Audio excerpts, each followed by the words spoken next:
poison soil, and then we'll talk about killer compost, and we'll address that a little bit. What is poison soil? Poison soil is basically any type of soil that is something that you don't want to grow in. I mean, you could probably grow pretty flowers in it, but possibly. But anything you don't want to grow vegetables in. Well, that's the thing. Poison soil, most of the time, it is because it's man created, the poison soil.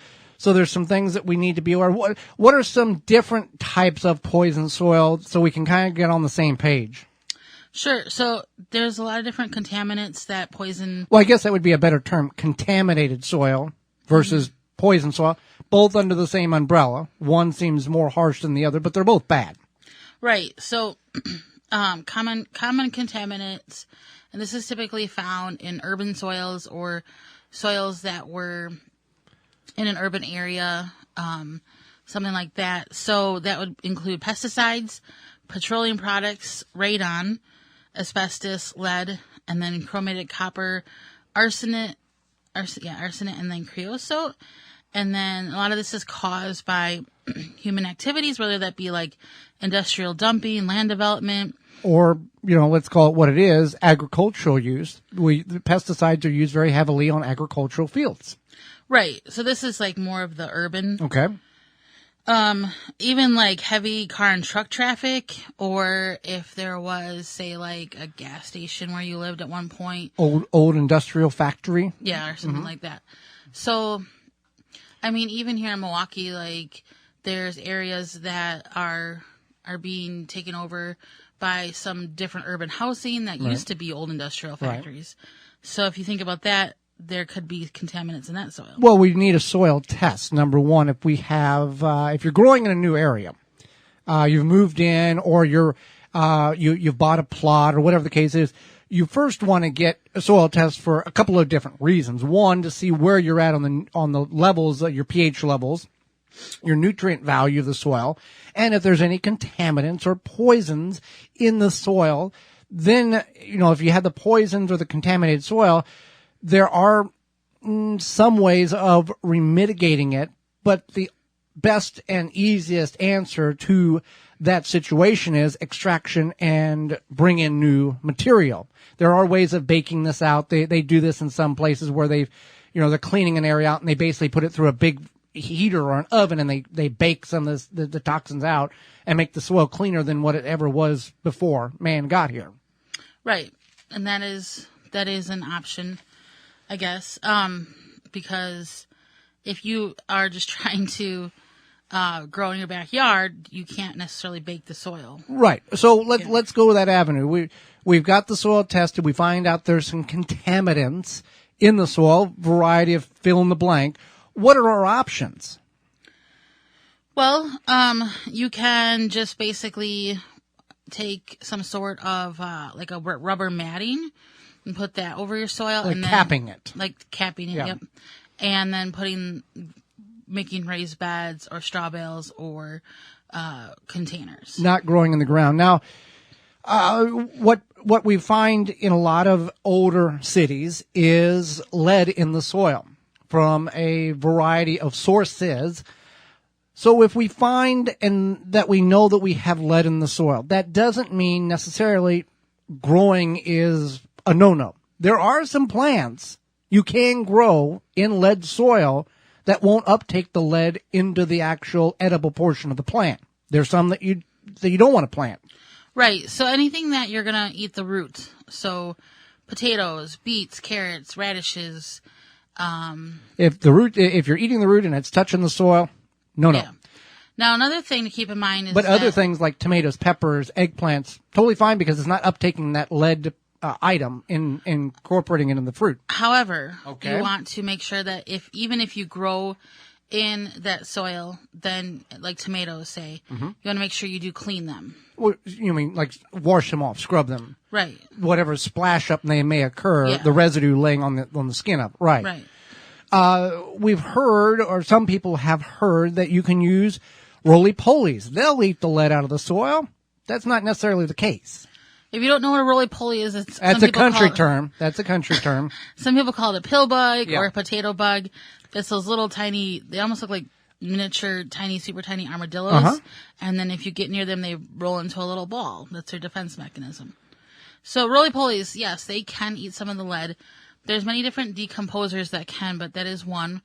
And, or they are one. And then the problem is they're not, like, if your plan, you're like, oh, I have lead in my soil, I'm just going to get a bunch of these bugs and put in my soil. Like, that's not going to take care of it. Now, the interesting thing about lead toxicity in soil, it won't transfer. It doesn't work through the soil. Like if you've got the backyard's grass and there's a high level of lead and you put a raised bed and that soil's touching where that lead is at, it doesn't work itself through the good soil that you've brought in. It's very interesting. But what people will recommend doing is putting that cap or that mat down or a very thick tarp or canvas just to keep that separation. And it is best, to just start fresh, raised bed, containers, grow bags, that type of thing to avoid the whole problem. Now, other things that people have issue, one more thing here is not, the soil has what is called a buffering capacity. What is that?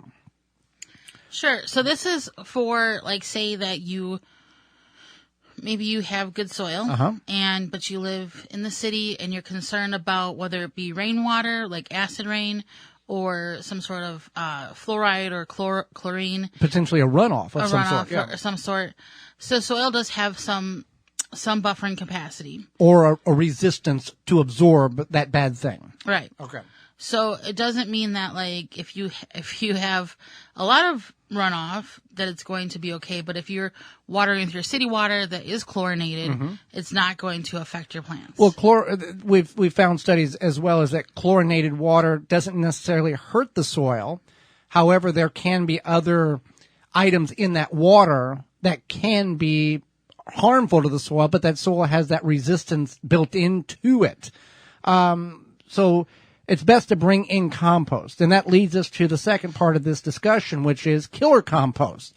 Now, we can discuss killer compost, but we was fortunate enough to meet in person and interview Joe Lampo. He is host of PBS's Growing a Greener World. I think they're in their 10th or 11th season now. Check your local listings for availability in your area. Also, the Create channel. And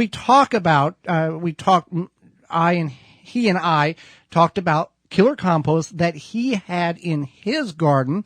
And he'll explain that about all of what's going on. Because a lot of people I've seen this over the last year, they've dealt with poison compost, and you had this problem, and people don't know it exists. If you can just briefly tell the story to inform people of what to need to look for so they don't ruin their garden as you did.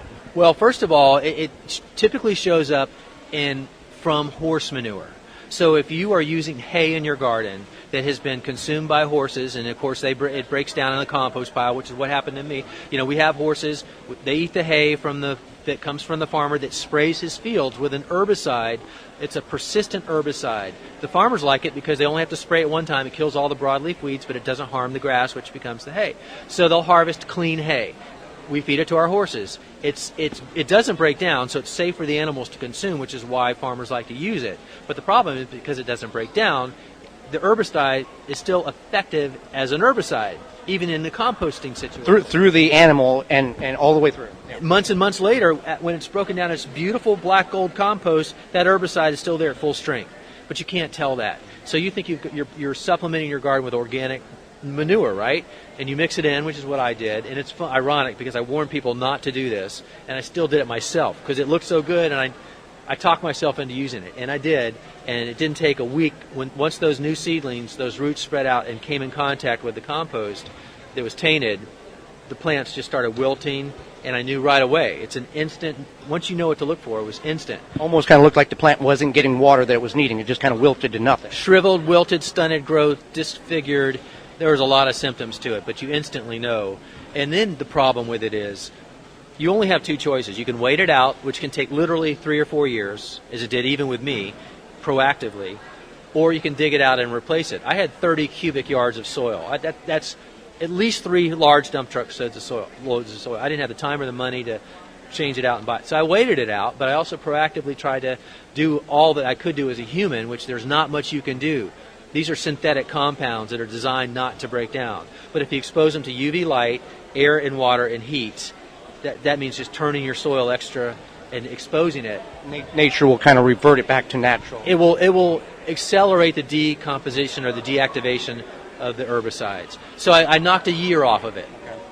Now, you can find this on growinggreenworld.com. What is the title of the show? Do you recall what the name of that is? Poison compost or... Well, the topic, if you just went onto the website and typed in killer compost, that'll get there. And I would encourage everybody to watch that, because I know several people over the last year has dealt with this and didn't know what it was until after the fact. Yeah. So know where your source is coming from, know what it was, is basically know the whole cycle. Yeah, and in fact, I mean, if you really want to play it safe, just avoid using horse manure, or ask your farmer if you can get to the source of where it was harvested. Ask them if they use that herbicide. It's got, it's got different trade names, but the active ingredient, there's a number of them, and the one down in Georgia is picloram that is the problem. But the other thing you can do is a bioassay test. So if you have a big pile of manure and you're curious as to know whether or not it's tainted, you can take some of that manure and mix it in with clean soil into a pot. And then on another pot, get what you know is clean soil, like if you went to a garden center and bought sterile soil. So you have two pots, one with sterile soil and one with half sterile soil and half of that compost. Mix it up. Put tomato seeds or bean seeds in the 50-50 pot, and the same with a clean pot. And then just give it 4 weeks. See what happens. Observe. If they're both clean, they'll both look good and healthy. But if the tainted one is truly tainted, you will know it because you'll see it in the seedlings. And if that's the case, stay away from that manure and run. Don't walk, and get away from it. So, killer compost, great explanation of Joe Lample there, host of PBS's Growing Greener World, explained to us. And so that's what you need to know about poison soil or toxic soil and killer compost. For more information, please visit thewisconsinvegetablegardener.com.